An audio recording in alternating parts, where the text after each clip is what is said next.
ایک لڑکی کی کل کائنات اس کی حیا اور پاکیزگی ہوتی ہے۔ دو چیزیں ایسی ہیں جس میں کسی کا کچھ نہیں جاتا، ایک مسکراہٹ اور دوسری دعا، ہمیشہ بانٹتے رہیں۔ ایک آدمی نے کسی بزرگ سے پوچھا، میرا اللہ اس وقت کیوں نہیں سنتا جب میں مانگتا ہوں؟ بزرگ نے مسکرا کر کہا، وہ تیرے گناہوں کی سزا بھی اس وقت نہیں دیتا جب تو کرتا ہے۔ ہمارے معاشرے میں بہت سی عورتیں سسرال والوں کے معیار پر پورا اترتے اترتے قبر میں اتر جاتی ہیں۔ عورت کو عزت کی نگاہ سے دیکھا کرو، تم اسی کے ذریعے دنیا میں آئے ہو۔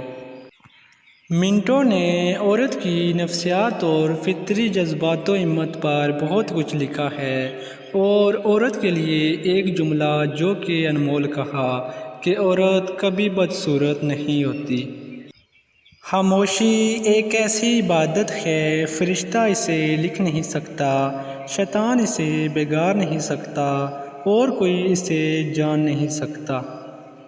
جس گھر میں عورت کی عزت نہیں، عورت دکھیا اور بدحال رہتی ہے، وہ گھر آج نہیں تو کل برباد ہو جائے گا۔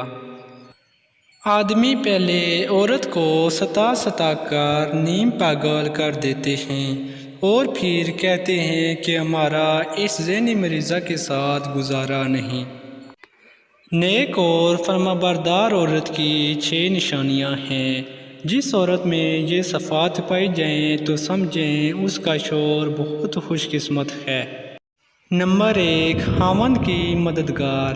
نمبر 2، نماز کی پابند۔ نمبر 3، اپنی عزت کی حفاظت کرنے والی۔ نمبر 4، شوہر کی فرمانبردار۔ نمبر 5، خوش اخلاق۔ نمبر 6، صبر اور شکر کرنے والی۔